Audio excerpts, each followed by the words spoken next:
திருப்பரங்குன்றத்துல அந்த சிக்கந்தர் தர்காவில் ஆடு, கோழி பலியிட்டு வருவது காலம் காலமாக நடந்து வரக்கூடிய ஒரு விஷயம். அத பலியிடக்கூடாது, அதை தடை செய்யணும் அப்படின்னு சொல்லிட்டு ஒரு வழக்க சென்னை உயர்நீதிமன்ற மதுரை கிளையில போடுறாங்க. இந்த வழக்கு என்பது நீண்ட நாட்கள் விசாரிக்கப்பட்டு வந்துச்சு. இப்போ நேற்றைக்கு அந்த வழக்குடைய தீர்ப்பு என்பது வெளியாயிருக்கு. தீர்ப்பு ஆர்டர்ல என்ன சொல்லியிருக்கிறாங்க? ஏன்னா ஒரு நீதிபதி அந்த மனு தாக்கல் பண்ண அத்தனை பேரும் மனு தாக்கல் பண்ண அத்தனையுமே தள்ளுபடி பண்ணுவதாக சொல்லியிருக்கிறார்.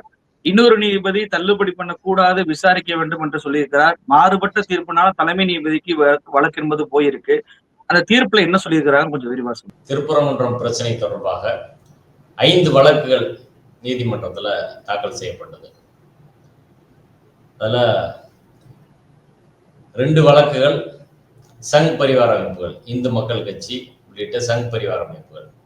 1 சமணர்கள் சார்பில், 2 அங்கு உள்ள பள்ளிவாசல் தர்கா சார்பில் 2 வழக்குகள். சங் பரிவார அமைப்புகளோட கோரிக்கை, அங்க ஆடு கோழி வெட்டக்கூடாது. எங்க திருப்பரங்குன்றம் கோயில் இல்ல, திருப்பரங்குன்றம் கோயிலுக்கு மேலான அருகில் கிடையாது. சிக்கந்தர் தர்கா பகுதியில் ஆடு கோழி வெட்டக்கூடாது அப்படின்றது ஒரு வழக்கு. 2வது, சிக்கந்தர் மலை என்று திருப்பரங்குன்றம் மலையை அழைக்கக்கூடாது அப்படின்றது இன்னொரு வழக்கு. இந்த வழக்குகள்லாம் மொத்தமாக விசாரித்த நீதிபதிகள் இந்த பள்ளிவாசல் தரப்புல இருந்து பள்ளிவாசலை மெயின்டைன் பண்றதுக்கு, தர்காவை மெயின்டைன் பண்றதுக்கு வழக்கு போட்டிருக்கிறாங்க. அப்புறம் எலக்ட்ரிசிட்டி, தண்ணி வசதி இதெல்லாம் கேட்டு வழக்கு போட்டிருக்காங்க. அவ்வளவுதான். போலீஸு தேவையில்லாம தொந்தரவு பண்ணக்கூடாதுன்னு கேட்டிருக்காங்க. இந்த 5 வழக்குகளும் சேர்த்து விசாரித்த நீதிபதிகள் திருமதி நிசா பானு, திருமதி சிறுமதி அவர்கள் அமர்வுல அதை விசாரிச்சாங்க. இப்ப 2 நீதிபதிகளும் மாறுபட்ட தீர்ப்பு சொல்லியிருக்கிறாங்க. திருமதி நிசாபான் அவர்களின் தீர்ப்பு, அவர்கள் தீர்ப்பை ஒரே வரியில சொன்னா, இந்த திருப்பரங்குன்றம் பிரச்சனை என்பது ஏற்கனவே பிரிவு கவுன்சில் வரை சென்று அந்த சிவில் பிரச்சனை, இட பிரச்சனை தீர்க்கப்பட்டு விட்டது. யாருக்கு எந்த ஏரியான்றதான் பிரச்சனை தீர்க்கப்பட்டாச்சு. கோயிலுக்கு என்ன, பள்ளிவாசலுக்கு என்ன, அரசுக்கு என்னன்றது முடிஞ்சு போச்சு. மறுபடியும் அதை உயிர்ப்பித்து மீண்டும் வழக்கு தொடுப்பது அப்படின்றது அது அரசியல் சட்டப்படி ஏற்றுக்கொள்ளும்படியாக இல்லை என்று சொல்லி எல்லா வழக்கும் தள்ளுபடி பண்ணிட்டாங்க. நீதிபதி சிறுமதி அவர்கள் அளித்த தீர்ப்பு தான் மிகுந்த அதிர்ச்சிகரமாக, அது காவி சாயில் படிந்த ஒரு தீர்ப்பா இருக்குது. ரொம்ப வருத்தமாகவும் அதிர்ச்சியாகவும் அந்த தீர்ப்பு இருக்கு. குறிப்பா அது சுதந்திரத்துக்கு முன்பு, அரசியல் சட்டம் வருவதற்கு முன்பு அல்லது வந்த பின்பு கூட ஒரு சிவில் பிரச்சனை ஏற்கனவே நீதிமன்றத்தால் தீர்க்கப்பட்டு விட்டால் மீண்டும் அந்த வழக்கை எடுத்து விசாரிப்பதற்கான எந்த அதிகாரமும் எந்த நீதிமன்றத்துக்கும் கிடையாது. திருப்பரங்குன்றம் பிரச்சனை 1920 வழக்கு தாக்கல் செய்து 23 மதுரை சப்கோர்ட்ல நீதிபதி ராமையர் தீர்ப்பு சொல்லி 26 உயர் நீதிமன்றத்துக்கு அரசுக்கு சாதகமா தீர்ப்பாகி 31 லண்டன் பிரிவி கவுன்சில் அன்றைய உச்ச நீதிமன்றத்தில் அந்த வழக்கு 1923 25/8/1923 நீதிபதி ராமையரின் தீர்ப்பு உறுதி பண்ணிட்டாங்க. அதற்கு பிறகு சுதந்திரம் ஆன பிறகு இடத்தின் எல்லைகளை பிரிப்பது தொடர்பாக அதே நீதிமன்றத்தில் மனு தாக்கல் செய்து நீதிமன்றம் கமிஷனர் நியமித்து, சர்வேயரை நியமித்து அவங்க அளந்து எல்லையும் பிரிச்சுட்டாங்க. கோயிலுக்கான எல்லை எது, தர்கா பள்ளிவாசலுக்கான சொந்தமான பகுதி எல்லை எது, அரசாங்கத்துக்கான எல்லை எது, இதெல்லாம் பிரிச்சு முடிஞ்சு போச்சு. இப்போ முடிந்த ஒரு வழக்கை நீதித்துறை மொழியில் சொன்னால், அதை எடுத்தால் அது ரெஸ் ஜுடிகேட்டா என்று சொல்வார்கள். திரும்ப அதை விசாரிக்கவே முடியாது, ரெஸ் ஜுடிகேட்டான்னு தூக்கி போட்டுருவாங்க. 1. 2வது, முரண்பட்ட ஃபேக்ட்ஸ் மோதுச்சு அப்படின்னா, இவங்க இந்த பேர் இருந்துச்சு, இவங்க இந்த பேர் இருக்கு, இல்ல ஆடு கோழி வெட்டிக்கிட்டு இருந்தாங்க, வெட்டல அப்படின்னு மாறி மாறியான கருத்துக்கள் வந்தால், ஃபேக்ட்ஸ் டிஸ்பியூட் வந்தா அது ரிட் கோர்ட் அதை தீர்மானிக்காது. அதற்கு சிவில் கோர்ட் தான் போகணும், சிவில் கோர்ட்ல எவிடன்ஸ் விட்டு தான் வரணும். இந்த 2 அடிப்படை கோட்பாடுகளையும் இந்த நீதிமன்ற தீர்ப்பு மீறி இருக்கிறது. மிக முக்கியமா ஒரு விஷயம் சொல்றேன். ஆடுகோழி வெட்டுறதுக்கு ஒரு நீதிபதி ஆடுகோழி வெட்டுவது தொடரலாம்னு சொல்லிட்டாங்க. நிசாபான் அவர்கள், நீதிபதி சிறிமதி அவர்கள் ஆடுகோழி வெட்டுவதற்கு தடை வச்சிருக்கிறாங்க. என் கேள்வி என்னன்னா, தர்கா பகுதி இஸ்லாமியர்களுக்கு சொந்தம் என்று நீதிமன்றம் ஏற்கனவே உள்ள உச்ச நீதிமன்றம் தீர்ப்பு சொன்ன பிறகு அந்த தர்கா பகுதியில் என்ன வழிபாட்டு முறை நடத்துவது, அதை எப்படி நடத்துறது என்பதை தீர்மானிக்க வேண்டியவர்கள் யார்? இந்து முன்னணிக்காரன் கேஸ் போடுறாங்க, இந்து மக்கள் கட்சிக்காரன் கேஸ் போடுறாங்க, சங் பரிவார அமைப்புகள் கேஸ் போடுறாங்க, கோயில் நிர்வாகத்திலிருந்து கூடாதுன்னு சொல்றாங்க. இவர்கள்லாம் அதுல யாருன்னு கேட்கறாங்க. பள்ளிவாசல் நிர்வாகம், ஒரு பள்ளிவாசல் இருக்கு, அங்க ஒரு தர்கா இருக்கு, பள்ளிவாசல்ல என்ன முறையிலான வழிபாட்டை நடத்துறது, 5 வேளை தொழுவு நடத்துறதுனா எப்படி நடத்துறது, அதை அவங்க தான் முடிவு பண்ணணும். நீ எப்படி அதை சொல்ல முடியும்? 2வது, தர்கா வழிபாட்டு முறையில் தர்கா நிர்வாகம் இருக்கு, அவங்க தான் அதை முடிவு பண்ண முடியும். இப்ப மாத்தி சொன்னா, இப்ப தர்கா நிர்வாகத்துல இருந்து ஒரு வழக்கு போட்டு திருப்பரங்குன்றம் கோயில் பூஜை முறை, இறைவனுக்கு மந்திரம் சொல்றது சமஸ்கிருதத்துல சொல்றாங்க, தமிழ்ல தான் சொல்லணும், முருகனுக்கு பூணூல் போட்டிருக்காங்க, இதெல்லாம் தவறான பழக்க வழக்கம், மரபு, இதை அவர்கள் செய்யக்கூடாது, அப்படி செஞ்சா எங்கள் புனிதம் கெட்டுரும் அப்படின்னு இஸ்லாமியர்களோ அல்லது தர்கா நிர்வாகமோ வழக்கு போட்டால் நீதிமன்றம் ஏற்றுக்குமா சொல்லுங்க. இப்ப முருகன் கோயில் பூஜை முறையில் தர்கா நிர்வாகம் தலையிட முடியாது என்பது எப்படி சரியோ, அதே போல தர்கா நிர்வாகத்தின் வழிபாட்டு முறைகளில் கோயிலோ வெளிநபர்களோ சங் பரிவார அமைப்புகளோ தலையிட முடியாது என்பது ஒரு குழந்தை கூட தெரியும். அந்த நீதிபதி வந்துட்டு கோயில் இருக்கிறது என்பதற்காக ஆடு கோழி பலியிடக்கூடாது என்ற வார்த்தையை பயன்படுத்தியிருக்கிறாரா? இல்ல அரசியலமைப்பு சட்டத்தை பொறுத்த வரைக்கும் எல்லா மதமுமே சமமாக இங்க பார்க்கப்படுகிறது. அப்போ ஒரு பெரும்பான்மை சமூகத்தில் இருக்கக்கூடிய ஒரு சமூகம் அவங்களுடைய பின்பற்றுதல் முறை என்பது அங்க இருக்கு, அந்த கோயில் இருக்கு அப்படின்னா சிறுபான்மை சமூகம் விட்டு கொடுத்துதான் போகணும் அப்படின்ற மாதிரி அது மாறிடும்ல. அது அரசியலமைப்பு சட்ட கோட்பாடுக்கு எதிரானதா மாறிடாதா? இல்ல, இதுல பெரும்பான்மை சிறுபான்மை அப்படின்ற பிரச்சனையே வரலங்க. இந்துக்கள் யாரால அப்போஸ் பண்ணாங்களா? அங்க பெரும்பான்மையா இருக்கக்கூடிய முக்குலத்தோர் சமூகம் இருக்காங்க, பட்டியல் சமூகம் இருக்காங்க, இந்த பல்வேறு சமூகத்தை சேர்ந்த இருக்காங்க. அவங்க யாராவது இதை எதிர்த்தாங்களா? அவங்க யாராவது நீதிமன்றம் வந்தாங்களா? திருப்பரங்குன்ற மக்கள் யாராவது நீதிமன்றம் வந்தாங்களா?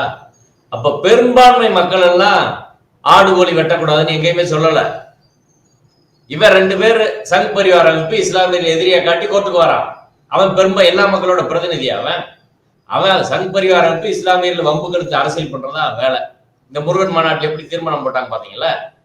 ஓட்டுக்காக தான் அந்த மாநாடு, சரிங்களா? அப்ப முருகனை அவர்கள் தேர்தலுக்காக பயன்படுத்துகிறார்கள், கலவரத்துக்காக பயன்படுத்துகிறார்கள். அவன் எப்படி பெரும்பான்மை மக்கள் பிரதிநிதி எல்லாம் கிடையாது. பெரும்பான்மை சிறுபான்மை இந்து முஸ்லீம்ன்ற பிரச்சனை எங்கேயுமே வரல. ஒண்ணு தர்கா நிர்வாகம், இன்னொன்னு கோயில் நிர்வாகம், அவ்வளவுதான். கோயில் நிர்வாகம் தர்கா நிர்வாகத்துல தலையிடக்கூடாது, தர்கா நிர்வாகம் கோயில் நிர்வாகத்துல தலையிடக்கூடாது, அவ்வளவுதான் அதுல விஷயம். இதுல 2 வழிபாட்டு முறையும் யாரையாவது இழிவு செய்தால் தலையிடலாம். அரசாங்கம் யார் வேணாலும் தலையிடலாம். ஒருத்தரை இழிவுபடுத்தி நீ தாழ்ந்தவன் அப்படின்னு சொன்னா அதுல தலையிடலாமே தவிர வேற எதிலும் தலையிட முடியாது. நீதிபதி அவர்கள் சொல்கிறார், நீதிமன்றத்துல மதுரை மாவட்ட ஆட்சியர் சார்பில் தமிழ்நாடு அரசின் சார்பில் தாக்கல் செய்த பதில் மனுவில் மிக தெளிவாக மதுரையில திருப்பரங்குன்றத்துக்கு பக்கத்தில் இருக்கக்கூடிய பாண்டி கோயில்ல தினந்தோறும் ஆடு கோழி வெட்டி பலியிடுறாங்க. அழகர் கோயில் முன்னாடி 18ஆம் படி கருப்புக்கு பழமுதிர் சோலை கீழே ஆடு கோழி வெட்டி பலியிடுறாங்க. ஆடு கோழி வெட்டு பலியிடு என்பது பெரும்பான்மை இந்துக்களின் மரபு. இந்துத்துவத்தின் ஒரு பகுதி தான் ஆடு கோழி வெட்டி பலியிடுவது. அது இந்துத்துவத்துக்கு எதிரான செயல் கிடையாது என்று நீதிமன்றத்தில் சொல்றாங்க. யாரு? அரசாங்கம். ஆனா சேகர் பாபு தலைமையிலான ஹெச்ஆர்என்சியோட ஏசி என்ன சொல்றாரு? ஆடு கோழி வெட்டக்கூடாது அப்படின்னு சொல்றாரு. இது ரெண்டுக்குமே முரண்பாடு. அரசாங்கத்தை விட முதல்வர் எடுத்த நிலைப்பாட்டை விட சேகர் பாபு பெருசா நிலைப்பாட்டு எடுக்கிறாரா? யாருக்கு சாதகமா அவர் வேலை செய்யறாரு? சங் பரிவார அமைப்புகளின் கூற்றை ஆதரிச்சு திருப்பரங்குன்றம் கோயில் ஏசி கோர்ட்ல பேசுறாங்க. அவர்களுடைய ரிட்டர்ன் சப்மிஷனை வச்சுதான் இந்த வழக்கே நீதிபதி சிறுமதி அவர்கள் ஆர்டர் போட்டிருக்காங்க. இதுவே ஒரு அதிர்ச்சிகரமான விஷயமா இருக்கு.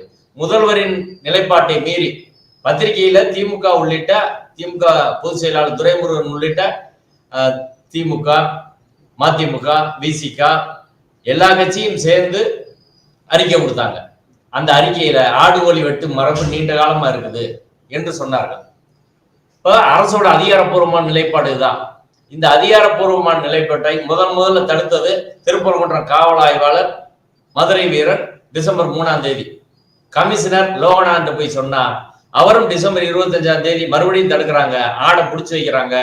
கமிஷனரிடம் சொன்னால் நீங்க இதுக்கு மேல இந்த பிரச்சனையில தர்கா நிர்வாகிகள் பெருசா பண்ணீங்கன்னா நீங்க விளைவுகளை எதிர்கொள்ள வேண்டியிருக்குன்னு அவர் மிரட்டுறாரு. அடுத்து HRNC ஏசி RTO மீட்டிங்ல போய் இங்க ஆடுகோழி வெட்டக்கூடாதுன்னு சொல்றாரு. கலெக்டர் சங்கீதா தான் RTOட்ட அனுப்புறாங்க. இன்னைக்கு ராமசீனிவாசன் பார்த்து பாராட்டினாரு, அதே கலெக்டர் சங்கீதா தான் RTOட்ட அனுப்பி வைக்கிறாங்க. இப்படி மொத்தமாக RSSக்கு ஆதரவான டீம் உள்ள நிர்வாகத்துக்குள்ள முழுக்க வேலை செய்கிறது. இந்த சிறுபான்மை மக்களை கண்காணிக்கக்கூடிய உளவுத்துறை ஏசி சண்முகம் அதுக்குள்ள இருக்காரு. இன்னைக்கு வரை மதுரை வீரனை மாத்தல. சங்கீதா அவர்கள் ப்ராஜெக்ட் முடிஞ்ச பிறகு தீர்ப்பு வந்த பிறகு அவங்க கிளம்பி போறாங்க. மதுரை கமிஷனர் இங்கே தான் இருக்காரு. இப்ப இது தொடர்ச்சியாக போன டிசம்பர்ல இருந்து இப்போ வரை தொடர்ச்சியாக நடந்து இது முருகன் மாநாடு, அதுக்கப்புறம் இங்க நீதிமன்ற தீர்ப்பு, இதெல்லாம் ஸ்கீமா நடக்குதுங்க. இதெல்லாம் மொத்தமாக வடிவமைக்கப்பட்டு ஒரு மூலையில் RSSின் மூலையில் உருவாக்கப்பட்டு கீழே வரை கொண்டு வந்து இம்ப்ளிமெண்ட் பண்றாங்க.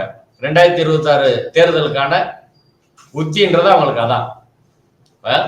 நீதிபதி அவர்கள் சொல்றாங்க பேரா நம்பர் 32ல 32ல அழகர் கோயில்ல வெட்டுறாங்க, உண்மைதான். அது 18ஆம் படி கருப்புசாமிக்கு தான் வெட்டுறாங்க, அழகருக்கு வெட்டல, பழமுதிர் சோலைக்கு வெட்டல அப்படின்னு சொல்றாங்க. இங்க 18 அழகர் கோயில் முன்னாடியே பெருமாள் சைவ வழிபாட்டு முறையில் வச்சிருக்கிறாங்க. பெருமாளுக்கு முன்னாடியே கெடா வெட்டுறாங்க தமிழர்கள், பழமுதிர் சோலை கீழே கெடா வெட்டுறாங்க. அதே சமயம் இங்க தர்கா பகுதியில வெட்டக்கூடாது அப்படின்னா என்ன நியாயம்? அங்க பக்கத்திலே வெட்டலாமா? ஆனா பக்கத்திலே வெட்டலாம், மற்ற மக்கள்லாம் போய் இங்கேயும் இந்துக்களும் இஸ்லாமியர்கள் எல்லாம் சேர்ந்தாங்க வெட்டுறாங்க. 2 மக்கள் தான் போறாங்க. அப்ப 18ஆம் படி கருப்புக்கு ஒரு நீதி, இங்கு சிக்கந்தர் தர்காவுக்கு ஒரு நீதியா அப்படின்ற கேள்வி வருமா வராதா? 2வது நீதிபதி அவர்கள் தனது தீர்ப்புல அப்பட்டமா பொய் சொல்லியிருக்காங்க. பேரா நம்பர் 31ல பொய் சொல்லி ஒரு தீர்ப்பு சொல்ல முடியுமா? நீதிபதி அவர்கள் அதாவது 300 மீட்டருக்கு சன்னதி தெருவுல இருந்து 300 மீட்டர் வரை அதற்கு அப்பால் திருப்பரங்குன்றத்துல எந்த கறிக்கடையும் கிடையாதா, எந்த கோழி கடையும் கிடையாதா? அதற்கு பிறகு திருப்பரங்குன்றத்தில் உள்ள நிறைய திருமண மகால்களில் அங்க அசைவ உணவை சமைக்கிறது இல்லை என்று பேரா நம்பர் 31 சொல்றாங்க. இது மதுரையில இருக்க எல்லாருக்கும் தெரியும். எல்லா மண்டபத்திலையும் அங்க அசைவ உணவு சமைக்கிறாங்க. 300 மீட்டர் உள்ள ஏராளமான கோழி கடை இருக்கு, ஆட்டுக்கறி கடை இருக்கு. அங்கே இஸ்லாமியர்களே அங்க வசிக்கிறாங்க, முக்குளத்தூர் சமூகத்தை சேர்ந்தவங்க வசிக்கிறாங்க, பட்டியல் சமூகத்தை சேர்ந்தவங்க வசிக்கிறாங்க. எல்லாருமே அசைவ உணவை சாப்பிடக்கூடியவங்க தான், ஆடு கோழி வெட்டி சாப்பிடக்கூடியவங்க தான். அப்ப இவர்கள் நோக்கம் என்ன? நீதிபதி அவர்கள் திட்டமிட்டு இந்த தீர்ப்புல பொய் சொல்ல வேண்டிய தேவை என்ன? It is interestingly it is seen தட்னா இவங்களுக்கு யார் அந்த தகவல் சொன்னது? இவங்க நேரம் போய் ஆய்வு பண்ணாங்களா? இல்ல எந்த சைடு ஆர்குமெண்ட்ல சொல்றாங்க? யார் ஆர்குமெண்ட் இல்லாம அவங்களா எழுதுறாங்க? எப்படி எழுத முடியும்? அப்ப பிரச்சனை எங்க அப்படின்னா, நீதிபதிகள் அரசியல் சட்ட கண்ணோட்டத்தை மாறி காவி சார்பு நிலை எடுக்கிற போதுதான் இது போன்ற தீர்ப்புகள் வருகிறது. இந்த நீதிபதி அவர்களின் கணவர் சுந்தரம் என்பவர் துக்ளக் குருமூர்த்தியின் பிஜேபி RSSக்கு புரோக்கர் போர் செயல்படக்கூடிய துக்ளக் குருமூர்த்தியின் ஒரு அமைப்பு சுதேசி ஜாகரன் மஞ்சோட செக்ரட்டரியா இருக்காரு. அப்ப இந்த சந்தேகமெல்லாம் நம்மளுக்கு வருமா வராதா? எப்படி நீதிபதி ஒரு பொய் எழுதுறான்னு சொல்லுங்க. ஆடு கோழி வெட்டி சாப்பிடுறது அப்படின்ற பிரச்சனையில பலருக்கும் கேள்வி இருக்கு. இப்ப பிராமின்ஸ் ஒரு அபார்ட்மெண்ட்ல இருக்கிறாங்கன்னு வைங்க, இங்க யாருமே நான்வெஜ் சாப்பிடக்கூடாதுப்பாங்க. ஒரு அபார்ட்மெண்ட்ல ஒரு பிராமின் இருக்காரு, அடுத்து ஒரு செட்டியார் இருக்காரு, அடுத்து ஒரு தேவர் இருக்காரு, ஒரு கோனார் இருக்காரு, ஒரு பிள்ளைமார் இருக்காரு, ஒரு நாயுடு இருக்காருன்னா, என் வீடு இங்க இருக்கு, நான் சைவம் சாப்பிடுறவன், நீங்க பக்கத்துல இருக்க யாருமே அசைவம் சாப்பிடக்கூடாது, அது என்னை புண்படுத்துன்னு சொன்னா இது எவ்வளவு அபத்தம். அதுதான் இந்த தீர்ப்பு. அந்த கோயில் முருகனே உண்மையில அசைவ சாமி, அதை விட்டுருவோம். முருகனே அசைவ சாமி தான், ஆனால் சைவம் அவங்க மாத்திட்டாங்க. 50 வருஷத்துக்கு முன்னாடி வரை அங்க உள்ள கருப்பு கோயிலுக்கு ஆடு கோழி வெட்டிட்டு தான் இருந்தாங்க, அதையும் தடுத்துட்டாங்க. இப்ப அங்க திருப்பரங்குன்ற மலையில் உள்ள முருகனுக்கு பக்கத்தில் உள்ள இன்னொரு மலையில் உள்ள சிக்கந்தர் தர்காவில் ஆடு வெட்டுவது அந்த புனிதத்தை கெடுத்துரும் என்று நீதிபதி நம்பினால், இப்ப திருப்பரங்குன்றத்தில் இருக்க மற்ற இடத்துல வெட்டினாலும் புனிதம் கெடும்ல. மலையை சுற்றி இருக்க இடங்கள்ல வெட்டினாலும் கடவுளோட புனிதம் பெற்றும்ல. அப்ப திருப்பரங்குன்றம் முழுக்க இனிமே யாரும் ஆடு கோழி வெட்டக்கூடாது அப்படின்னு சொல்லுவீங்களா? ஏன் திருப்பரங்குன்ற மலையின் சக்தி பாண்டி கோயில் வரை வராதா? இங்க வெட்டுறது அவங்கள புனிதத்தை கெடுக்காதா? என்ன அர்த்தம்னு எனக்கு புரியல. ஒவ்வொருத்தரும் ஒரு மாதிரி அவங்கவுங்க விருப்பங்க.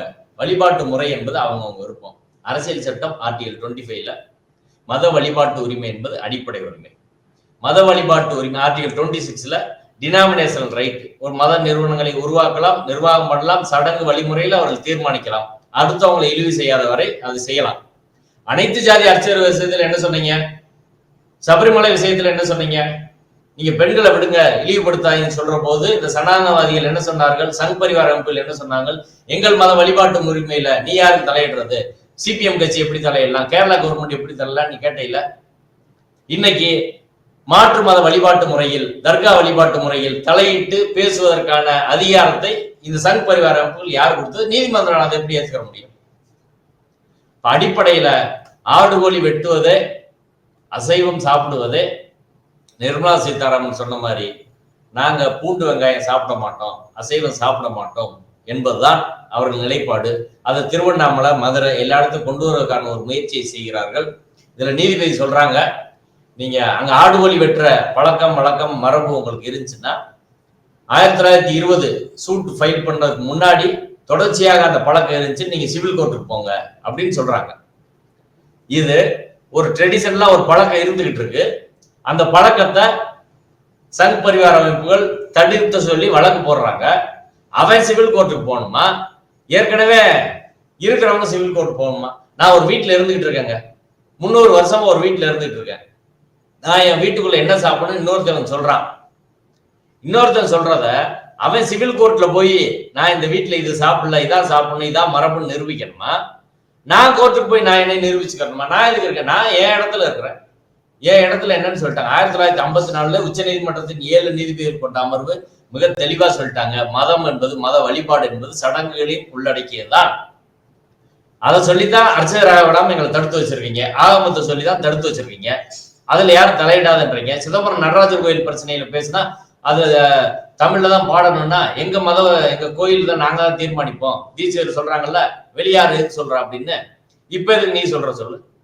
தீட்சிதர்கள் வழிபாட்டு முறையில யாருமே தலையிடக்கூடாது அப்படின்னு சொன்னா நீ மற்றவங்க எப்படி தலையிடுவ? அதை எப்படி நீதிமன்றம் அங்கீகரிக்கும்? எனவே இது ஒரு மிகவும் அபத்தமான ஒரு தீர்ப்பு இந்த ஆடு கோழி வெட்டுவதை பொறுத்தவரை. இரண்டாவது, சிக்கந்தர் மலை அப்படின்றத நீதிபதி என்ன சொல்றாங்கன்னா, சிக்கந்தர் மலை என்றோ சமணர் குன்றென்றோ திருப்பரங்குன்ற மலையை அழைக்கக்கூடாது, திருப்பரங்குன்ற மலை என்று மட்டுமே அழைக்க வேண்டும். இது அவங்களோட தீர்ப்பு. இது மாதிரி ஒரு மோசமான ஒரு தீர்ப்பை நான் உலகத்துல பார்த்தது இல்லைங்க. நீங்க சிக்கந்தர் மலைன்னு சொல்லக்கூடாதுன்றீங்க, ரைட்டு. சமணர் மலைன்னு சொல்லக்கூடாதுன்னு சொல்றீங்க. சிக்கந்தர் தர்கா அங்க இருக்கு, அதை வழிபடுற மக்கள் இருக்காங்க. சமணர் படுகையில் அங்க இருக்கு, அதை வழிபடுற மக்கள் இருக்காங்க. முருகன் கோயில் கீழே இருக்கு, அதை வழிபடுற மக்கள் இருக்காங்க. முருகன் கோயில அவங்க முருகன் மலைன்னு சொல்லலாம், திருப்பரங்குன்ற மலைன்னு சொல்லலாம். அதுபோல ஒவ்வொரு மக்களும் ஒவ்வொரு காலத்துல ஒரு ஒரு மாதிரி பேர் சொல்றாங்க. இந்த பேரை இதைத்தான் நீ சொல்லணும் என்று நீதிமன்றம் சொல்ல முடியுமா? இன்னொன்னு முக்கியம், ஸ்கந்தர் மலை என்று சில ஆவணங்கள்ல பேர் இருக்கு. சிக்கந்தர் மலைன்னு எப்படி இருக்கோ ஸ்கந்தர் மலைன்னு இருக்கு. ஸ்கந்தர் மலை என்று யாரும் அழைக்க கூடாது, இது திருப்பரங்குன்ற மலைன்னு மட்டும்தான் நீங்க அழைக்கணும் என்று நீதிபதி ஏன் சொல்லல? அவங்க வழக்குல ஸ்கந்தர் மலைன்னு தான் இதுக்கு பேருன்னு சொல்றாங்க. நீதிபதி சொல்லி இருக்கும் போது என்ன சொல்லியிருக்கணும்? நீங்க ஸ்கந்தர் மலைன்னு சொல்லக்கூடாது, சிக்கந்தர் மலைன்னு சொல்லக்கூடாது, சமணர் மலைன்னு சொல்லக்கூடாது, திருப்பரங்குன்றம் மட்டும்தான் சொல்லணும். அது முருகன் மலைன்னு சொல்லணும் கூட சொல்லணும். ஏன்னா முருகன்ற பேரு பார்ப்பனருக்கு பிடிக்காது, சுப்பிரமணியன் தான் சொல்லணும். சுப்பிரமணியன் மலைன்னு அழைக்க சொன்னா தமிழ்நாட்டுல பிரச்சனை ஆயிரும். அதனால திருப்பரங்குன்ற மலைன்னு தான் சொல்லணும் அப்படின்னு சொல்றாங்க. உண்மையிலே ஸ்கந்தர் மலை ஏன் விட்டாங்க அப்படின்றதுதான் இந்த நீதிபதியின் சிந்தனை எப்படி இருக்குது அப்படின்றதுக்கான துலக்கமான உதாரணம். அங்கதான் காவி சிந்தனை இருக்குது. அடிப்படையில் 1923 தீர்ப்புல, அந்த தீர்ப்பை நல்லா படிச்சா தெரியும், சிக்கந்தர் மலை என்பதற்கான ஆவணங்கள் 1813 இருக்கு. 1813 இனாம் ரெஜிஸ்டர், மானியம் ரெஜிஸ்டர், மதுரை மேனுவல், தனகோன்குளம் கிராமத்தை அங்க தானமா கொடுத்தது எல்லாமே இருக்கு. ஸ்கந்தர் மலை என்பதற்கு ஆதாரமா மதுரை மேனுவல்ல டாக்குமெண்ட் இருக்கு. இது ரெண்டு தான் அபிஷியலான அங்க பேரா இருக்குது. அப்புறம் திருப்பரங்குன்ற ஹில்னு ரெவன்யூ ரெக்கார்ட்ல இருக்கு. இவ்வளவுதான். இதை யாருமே டிஸ்பியூட் பண்ணல. யாரு இப்ப பிரச்சனை பண்ணா சொல்லுங்க? இவங்க நீதிபதி ஒரு போஸ்டரை வச்சு வழக்கு தீர்மானிக்கிறாங்க. இது மாதிரி ஒரு அபத்தம் இருக்கா? அந்த போஸ்டர் எடுத்து ஜட்ஜ்மெண்ட்லயே போடுறாங்க. இதான் அந்த போஸ்டர். இந்த போஸ்டர்ல மதுரை திருப்பரங்குன்றம் சிக்கந்தர் மலை ஹஜ்ரத் சிக்கந்தர் பால்சா பள்ளிவாசலில் மத வழிபாட்டு உரிமையை காக்க ஆடு கோழி அறுத்து சமூக நல்லிணக்க சமவத்தி விருந்து மதுரை முஸ்லிம் ஐக்கிய ஜமாத் மற்றும் அரசியல் கட்சி இயக்கங்கள், அனைத்து கட்சி இயக்கங்கள் எல்லாம் சேர்ந்து வழிபாட்டு உரிமை இவர்கள் தடுக்கிற போது எந்த உத்தரவும் இல்லாம இன்ஸ்பெக்டர் மதுரை வீரன் தடுக்கிறாரு, கமிஷனர் ஆதரவா இருக்காரு, ஆர்டிஓ ஆதரவா இருக்காரு, கலெக்டர் ஆதரவா இருக்காங்க. அப்ப எல்லாம் தொடர்ந்து சொல்லி போராடி பீஸ் மீட்டிங் எல்லாம் முடிஞ்சு ஒன்றும் செய்யாத போது ஜனவரி 18 இந்த போராட்டம் வச்சிருக்கிறாங்க. எல்லா கட்சியும் கூடி, திமுக உட்பட வச்ச போராட்டம் அது. திமுக, அதிமுக, மதிமுக, விசிக எல்லா கட்சியும் சேர்ந்து வச்சது. அது திருப்பரங்குன்றத்துல எல்லா கட்சியும் சேர்ந்தா ஒரு குழுவா இருக்கிறாங்க. இப்ப எல்லா கட்சியும் சேர்ந்து ஒரு போராட்டம் வைக்கிறாங்க. இந்த போஸ்டரை வச்சுக்கிட்டு நீதிபதி அவர் சொன்னா இதுலயே திருப்பரங்குன்றம் பேரை போட்டிருக்காங்களே. ரெண்டாவது, இந்த போஸ்டர் இது யார் போட்டது, இதுக்கான எவிடன்ஸ் என்ன, இவங்க தான் வச்சாங்களா, இது எல்லாம் இதோட உண்மைத்தன்மை என்ன, எதுவுமே நீதிபதி அவர்கள் கேட்காம நீங்க சிக்கந்தர் மலைன்னு கூப்பிடக்கூடாது, அவ்வளவுதான். இப்ப நான் கேட்கிறேன், ராமர் பாலம் கொஞ்சம் பேர் சொல்றாங்க. ராமேஸ்வரத்துல இருந்து இலங்கைக்கு ராமர் பாலம் போகுது. ஆதம் பாலம் கொஞ்சம் பேர் சொல்றாங்க. சரிங்களா? இப்படி உலகில் பல்வேறு இடங்களில் பல்வேறு பேர் உண்டு. நீ ஆதம் பாலம் மட்டும்தான் கூப்பிடணும் அப்படின்னு நீதிமன்றம் சொன்னா ஏத்துக்குருவாங்களா? சொல்லுங்க. இலங்கையில ஒரு இடம் இருக்கு, ஒரு கால் தடம் இருக்கு, அது புத்தரோட கால் தடம்னு சொல்றாங்க. இன்னொருத்தர் சிவனோட கால் தடம்னு சொல்றாங்க. கொஞ்சம் பேர் ஆதாமோட கால் தடம்னு சொல்றாங்க. நீங்க இந்த கால் தடம் தான் சொல்லணும் அப்படின்னு சொல்ல முடியுமா? நம்ம எப்படி சொல்ல முடியும்? இப்ப நீதிமன்றத்தின் வேலை என்ன? இதுல பல்வேறு பேர்கள் இருக்குங்க. இது இந்த பேர் தான் சொல்லணும் என்று கட்டாயப்படுத்துவது நீதிமன்றத்தின் வேலை கிடையாது. நீதிமன்றம் எல்லை மீறி போய் இதுல தலையிடுகிறது. இது ஒரு ஆபத்தான அரசியலே போய் முடிவடைய இருக்கிறது அப்படின்றத நான் இந்த விஷயத்தை பாக்குறேன். இப்ப அடிப்படையில் நீதிபதி அவர்கள் தவறான கண்ணோட்டத்தில் பொய் செய்திகளின் அடிப்படையில் இந்த தீர்ப்பை கொடுத்திருக்கிறாங்க. அடுத்து மிக முக்கியமா ஒன்றிய அரசின் தொல்லியல் துறை இங்க ஆய்வு பண்ணி ரிப்போர்ட் போடணும், எல்லையில வரையறுத்து பிரிக்கணும் அப்படின்னு நீதிபதி போட்டிருக்காங்க. இன்னொன்னு, நீங்க அங்க தொழுகை நடத்தக்கூடாதுன்னு போட்டிருக்காங்க. ரம்ஜானுக்கோ பக்ரீத்துக்கோ எனி அதர் இஸ்லாமிக் ஃபெஸ்டிவல் நீங்க அங்க தொழுகையே நடத்தக்கூடாது. இப்போ மதுரையில இருக்க எல்லாருக்கும் தெரியும், காலகாலமா அங்க தொழுகை நடந்துட்டு இருக்கு. அங்க வெறும் தர்கா மட்டும் இல்ல, பள்ளிவாசல் இருக்கு. அந்த பள்ளிவாசல் அசரத் இருக்காரு. கொரோனாவுக்கு முன்னாடி வரை 5 வேளை தொழுகை அங்க நடந்துட்டு இருந்துச்சு. கொரோனாவுக்கு பிறகு திட்டமிட்டு அங்க உள்ள அறையும் போலீஸ் ஆக்கிரமிச்சு அங்க யாரும் இரவுல தங்கக்கூடாது என்று சொல்லி அதுக்கு பிறகு தொழுகை கட் பண்ணாங்க. ஃபர்ஸ்ட் தொழுகைக்கு பிறகு இப்ப முக்கியமான நாட்களில் மட்டும், அதாவது ரம்ஜானுக்கு, பக்ரீத்துக்கு, மற்ற இஸ்லாமியர்களின் சிறப்பு நாள்களுக்கு மட்டும் அங்க சிறப்பு தொழுகை நடக்கும். இப்ப அதையே நடத்தக்கூடாதுன்னு இருக்கிறாங்க. எப்படி பாருங்க, அதை கூட நடத்தக்கூடாதுன்னா என்ன அர்த்தம்? காலங்காலமா அது நடந்துட்டு இருக்கு. மதுரையில் இருக்க அத்தனை பேருக்கு தெரியும், எல்லா பேப்பர் செய்தியும் வந்திருக்கு. ஏன் காரணத்துக்கு நடத்தக்கூடாது சொல்லுங்க. அங்க நடத்தினா உங்களுக்கு என்ன பிரச்சனை? தர்கா பகுதியில அவர்களுக்கு சொந்தமான சொத்துன்னு சொன்னப்பட்ட இடத்துல பள்ளிவாசல்ல அவங்க தொழுகை நடத்தினா அவங்களுக்கு என்ன பிரச்சனை? நெல்லித்தோப்பும் அவர்களுக்கு தான் சொந்தம், இஸ்லாமியர்களுக்கு சொந்தம், தர்காவுக்கு சொந்தம், தீர்ப்பு தெளிவா இருக்கு. இப்ப நெல்லித்தோப்புல என்ன தொழுகை நடத்தணும்னு சொல்லி நீங்க எப்படி இந்து முன்னணி, இந்து மக்கள் கட்சி எப்படி தீர்மானிப்பீங்க? அதே எப்படி நீதிபதி ஏற்றுக்க முடியும்? இப்ப திருப்பரங்குன்றம் கோயில்ல பங்குனி விசேஷம் நடக்குது. இப்ப அடுத்து கும்பாபிஷேகம் நடக்கும் போது, இதெல்லாம் நடக்கிற போது எங்களுக்கு இடைஞ்சலா இருக்கு, இதெல்லாம் நடத்தக்கூடாதுன்னு சொல்லி தர்கா நிர்வாகத்துல ஒரு கேஸ் போட்டா ஏத்துக்குருவாங்களா? அப்படிதான் சொல்றாங்க. மலையில போய் நிறைய பேர் தொழுதாங்கன்னா அது பெரிய பிரச்சனையாயிரும், மழை சிக்கலாயிரும் அப்படின்னு. அப்ப திருப்பரங்குன்றத்தில் நடக்கிற பல்வேறு கோயில் நிகழ்வுகளில் ஆயிரக்கணக்கில் லட்சக்கணக்கில் மக்கள் பங்கேற்பதால் அங்க மத்தவங்களோட அமைதி கெடுது, ஊர் அசுத்தமாகுது, அதனால யாரும் அந்த விழாவை நடத்தக்கூடாது அப்படின்னு யாராவது கேஸ் போட்டு ஏத்துக்குருவாங்க சொல்லுங்க. இப்ப மத வழிபாட்டு உரிமை எங்க இருக்கு? ஆர்டிகல் 25 எங்க இருக்கு? ஆர்டிகல் 26 எங்க இருக்கு? ஒரு கல்ச்சுரல் ரைட் இல்லையா இஸ்லாமியர்களுக்கு? இதை மிக முக்கியமாக எந்த பெரும்பான்மை மக்களும், இந்து என்று தங்களை கருதுவோர் கூட இதை யாருமே இதுக்கல. ஏன்னாலும் அவங்க பிஜேபியில இருந்தாலும் ஆர்எஸ்எஸ்ல இருந்தாலும் கூட அவர்கள் 99% பேர் நான்வெஜ் சாப்பிட்றவங்க தான். 3% பார்ப்பனர்கள் மட்டும்தான் இதை எதிர்க்கிறார்கள். மற்றபடி இந்தியாவில் இருக்க 97% பேர் நான்வெஜ் சாப்பிட்றவங்க ஏத்துக்கிறவங்க தான். அப்ப 3% பார்ப்பன வழிபாட்டு முறையை எல்லாரும் மேலே அந்த வைதிக வழிபாட்டு முறையை முருகனே திருட நீங்க தானே. இப்ப நீதிபதி சொல்றாங்க 1920க்கு முன்பு நீங்க இந்த பழக்க வழக்கத்தை நிரூபிங்க அப்படின்னு. இப்ப நம்ம ஒரு வழக்கு போடுவோம், முருகனுக்கு பூணூல் போட்டு தமிழ் வழிபாட்டு முறையை மாத்திட்டாங்க, பூணூல் இல்லாத முருகனை தான் எல்லா இடத்துலயும் வைக்கணும், முருகன் பேரை மாத்திட்டாங்க, முருகன் பேரை சுப்பிரமணியன் என்பது மாத்தி முருகன் என்ற பேர் வைக்க வேண்டும், அங்க தமிழ்ல தான் அர்ச்சனை செய்யணும் இப்ப வழக்கு போட்டா இதுதான் மக்கள் நம்புறோம். தமிழ்நாட்டில் எப்படி வேற கடவுளுக்கு பண்ண முடியும்னா கோர்ட் கொடுத்துருமா? கோர்ட் கொடுத்துருமான்னு கேட்கிறேன்.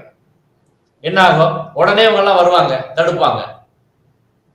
அப்ப நீ வழிபாட்டு முறையை திருடலாம், முருகனோட உணவு படையல் முறையை திருடலாம், எல்லாம் பண்ணிட்டு இப்ப பக்கத்துல இருக்கிற பள்ளிவாசல் தர்காவில் என்ன வழிபாட்டு முறை என்பதையும் பார்ப்பனர்கள் தீர்மானிப்பார்கள். ஏற்கனவே தமிழர்களின் வழிபாட்டு உரிமையை பறிச்சாங்க, இப்ப தமிழர்களா இருக்கக்கூடிய இஸ்லாமியர்களின் வழிபாட்டு உரிமையை பறிக்கிறாங்க, அங்க போற இந்துக்களின் வழிபாட்டு உரிமையை பறிக்கிறாங்க. இதெல்லாம் எங்க போய் முடிய போதோன்னு தெரியல. இப்ப இந்த நீதிபதி அவர்கள் கொடுத்த அந்த தீர்ப்பு என்பது எந்த விஷயங்களை எல்லாம் எதிர்த்தரப்பினர் மனுவா போட்டாங்களோ அதுக்கெல்லாம் கொடுத்த நிவாரணம் போல இருக்கே. இப்போ ஆடு கோழி பலியிடக்கூடாதுன்னு மனு போடுறாங்க அப்படின்னா அதற்கும் உரிய இதை கொடுத்திருக்கிறார். சிக்கந்தர் மலை என்று சொல்லக்கூடாதுன்னு சொல்லியிருக்கிறார். அதே போல பாத்தீங்க அப்படின்னா ஒரு போஸ்டரை வச்சு அவர் ஒரு தீர்ப்பு கொடுத்ததையும் பார்க்க முடியுது. இன்னொரு பக்கம் பள்ளிவாசல தொழுகையும் நடத்தக்கூடாது அப்படின்னு சொல்லும் போது அப்புறம் இன்னும் ஏஎஸ்ஐ உடைய அந்த ஒரு இதையும் எல்லாமே நிவாரணம் கொடுத்த மாதிரி இருக்கு. இது அப்ப தலைமை நீதிபதி இதை எப்படி அணுக போகிறார்? ஒரு பக்கம் நிஷாபானு அவர்கள் தள்ளுபடி பண்ணுகிறார், இன்னொரு பக்கம் அந்த எதிர்த்தரப்பு பெட்டிஷனருக்கு ஆதரவாக முழுக்க முழுக்க தீர்ப்பு இருக்கும் போது தலைமை நீதிபதி என்னவா முடிவு எடுப்பார் அப்படின்ற ஒரு கேள்வி இருக்குல்ல. அப்படியே இது பாபர் மசூதி பேட்டர்ன். அப்படியே முதல்ல ஒரு பெட்டிஷனை போடுறது, அதுக்கப்புறம் அங்க இது சர்ச்சைக்குரிய இடமா மாத்துறது, தொழுகை நிறுத்துறது. முதல்ல தொழுகை நிறுத்துறாங்க பாபர் மசூதிக்குள்ள 1949 நள்ளிரவில் போய் சிலையை வச்சுட்டு அதுக்கு முந்தின நாள் நிறைய தொழுகை நிறுத்திட்டாங்க. சிலையை வச்ச பிறகு பண்ண முடியுமா? இது போல கொரோனாக்கு பிறகு இந்த தொழுகை நிறுத்திட்டாங்க. அடுத்து இது சர்ச்சைக்குரிய இடம் என்று சொல்லி இஸ்லாமியர்கள் அங்க உள்ளே நுழைவிட மறுத்தார்கள். மூன்றாவதா தொல்லியல் துறை இதை ஆய்வு பண்ணணும் அப்படின்னு சொன்னாங்க, அதையும் நீதிமன்றம் அனுமதிச்சு. தொல்லியல் துறை ஆய்வு பண்ணா இடிச்சு ஆய்வு பண்ணணும், ராமர் கோயில் இருக்குதான்னு சொல்லி இவங்களே போய் இடிச்சாங்க. இடிச்ச பிறகு திரும்ப தொல்லியல் துறை ஆய்வு பண்ணாங்க. ஆய்வு பண்ணி ஒண்ணும் கிடைக்கலன்றதான் விஷயம். அதற்கு பிறகுதான் உச்ச நீதிமன்றத்துல தீர்ப்பு வந்தது. அந்த உச்ச நீதிமன்ற தீர்ப்புல கடைசியா ராமர் கோயிலை இடித்து பாபர் மசூதி கட்டப்படவில்லைன்னு சொல்லிட்டாங்க. இப்ப அதே பேட்டர்ன்ல நீங்க நடக்குது பாக்குறீங்களா? இப்ப சங் பரிவார அமைப்புல ஒரு மூவ்மெண்ட் எடுக்கிறாங்க, அங்க ஒரு பிரச்சனையை உருவாக்குறாங்க. பிரச்சனையை உருவாக்கி அரசு அதிகாரிகளை வைத்து அவர்களுக்கு சாதகமான கருத்துக்களை எல்லாம் உருவாக்கி ஒரு ஆர்டிஓ ஒண்ணு, ஹெச்ஆர்என்சி ஏசி ஒண்ணு, ஒரு இன்ஸ்பெக்டர் மதுரை, கலெக்டர் சங்கீதா, இங்க கமிஷனர் லோகநாதன், அங்க வந்து ஏசி சண்முகம், உளவுத்துறை ஏசி சண்முகம், இப்படி எல்லாம் வச்சுக்கிட்டு ஒரு டீம் வச்சுட்டு இந்த வேலை மூவ் ஆகி போகுது. அதுக்கப்புறம் இது அடுத்த கட்டமாக போராட்டத்தை இது பண்றாங்க. பிப்ரவரி 4 போராட்டம் நடத்திட்டு அதற்கு பின்பாக பல்வேறு கட்ட கருத்துரை பிரச்சாரங்கள் பண்ணிட்டு முருகனை கையில் எடுக்கிறாங்க. இப்போ மாநாடு நடத்துறாங்க. இந்த மாநாடு முடிஞ்சு அதுல தீர்மானம் நிறைவேற்றுறாங்க. அந்த தீர்மானத்தின் தொடர்ச்சியாக இந்த தீர்ப்பு வருகிறது. இப்படி பாபர் மசூதி அதே பேட்டர்ன் எடுத்து இங்க இம்ப்ளிமெண்ட் பண்றாங்க. உத்தரப்பிரதேசத்தில் எப்படி அயோத்தியோ தமிழ்நாட்டுக்கு திருப்பரங்குன்றம் என்ற வகையிலே அவர் கையில் எடுத்திருக்கிறார்கள். இப்ப இதை நீதிபதி அவர்கள் சங் பரிவார அமைப்புகள் என்ன பிரச்சாரம் பண்ணாங்களோ அத்தனையும் அப்படியே ஏத்துக்கிட்டு அவங்க சங் பரிவார அமைப்புகள் துண்டறிக்கை எப்படி இருக்குமோ அப்படிதான் இந்த தீர்ப்பு என்பது இருக்கிறது. இது அடுத்த கட்டமாக அது ஆர்கியாலஜிக்கல் சர்வே நான் சொன்னேன். ஆர்கியாலஜிக்கல் சர்வே பவுண்டரியை மார்க் பண்ணணும்னா ஏற்கனவே ஒரு நீதிமன்றத்தில் அது முடிஞ்சு போச்சு இல்லைங்க.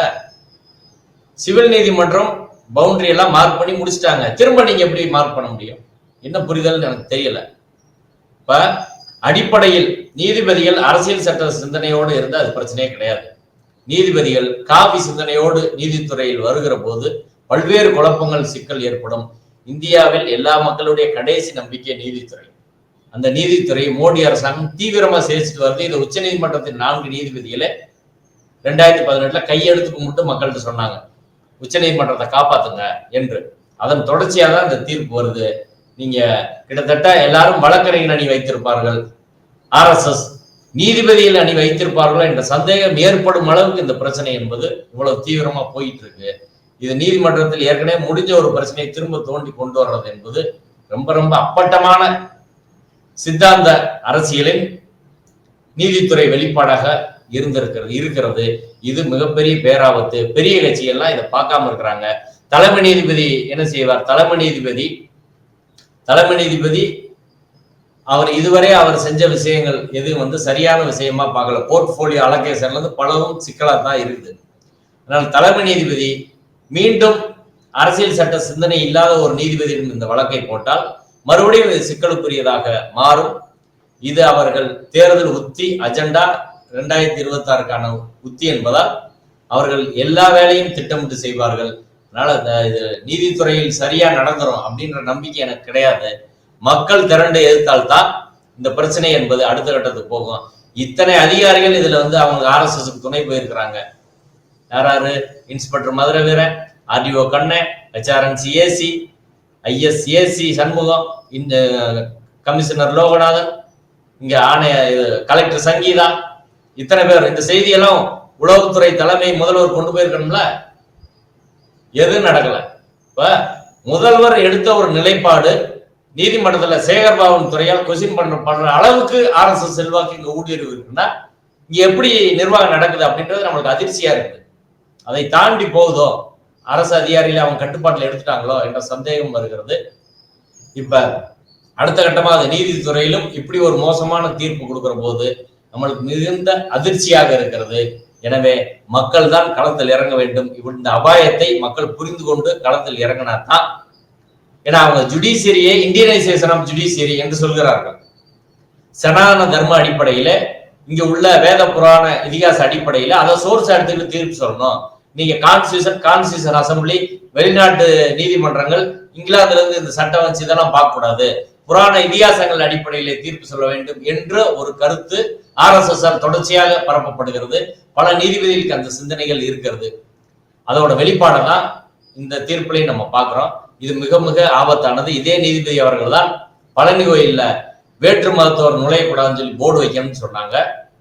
அடுத்து யாராவது அங்க வந்தா வரும் நபர்கள் இந்து என்பதை எழுதி வைத்து விட்டு அடையாளத்தை காட்டிட்டு தான் போகணும்னு உத்தரவு போட்டவங்க இதே நீதிபதி தான்.